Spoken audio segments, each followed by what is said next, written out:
Brother Derek, thank you for coming dito sa Lafayette College. Thank you. Maraming salamat.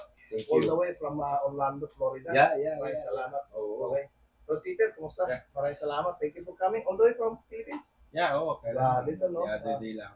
Ang chapter nito ay Beta Kai. Tama ba? Don Bosco, Mandaluyong. Don Bosco Mandaluyong. Maraming salamat po sa pagpunta niyo. Tol, may tanong ko kasi sa edad niyo yan.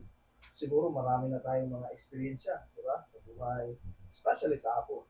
Tol, unahin ko si Senior. Brother Derek, anong nag-joke sa'yo? Bakit ka pumasok sa Apo? Way back 1991?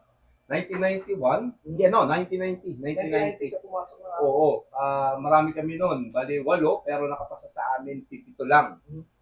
During that time, I think second year kami, na-recruit kami ng isa ring Apo.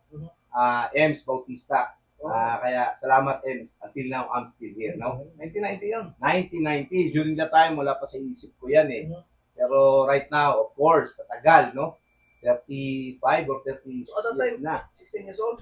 No, 18, I think. 18, 18 years old. 19. Yeah. Kaya napakatagal na.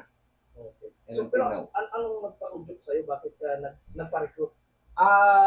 Nung time na yung grupo kami, puro magkakabarkada lang muna, Barkada. magkakabarkada, doon naman nagsisimula. At yun ang gustong-gusto natin. Pagka nagre-recruit tayo, gusto natin yung grupo na agad eh.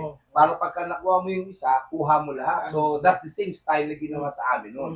Tapos, may kami mag-basketball, tapos syempre, makwela. Yun ang gustong-gusto para masaya. And then, yun nag-apo ako 1990, and then until now. Brad Peter, maraming salamat din, no? Tol, 91 ka, 90 si Brad. Okay.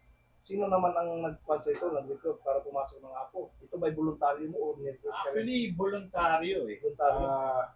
I remember when first year ako. No? So, bata pa, bawal pang sa atin, ang First year, bawal. Nawal first So, year. parang Adjustment pa yan. adjustment talaga. No? So, may kaklase ako na niyayaya akong sumali sa Apo para lang lumakas yung load ko. Only to find out na, at first di ko alam, hindi yung fight na pala siya noon. Pwede na siya. Tapos sabi niya, sige, pag-isipan natin. Tapos nung, I think, nakapasa na siya. Shout out, Harry Sarmiento. Aresamento, tulungan ko sa'yo. Ang kabatch mo, ang kabatch mo. Kabatch ko siya nung high school. Kaklase ko nung high school. Makakami kami nung college.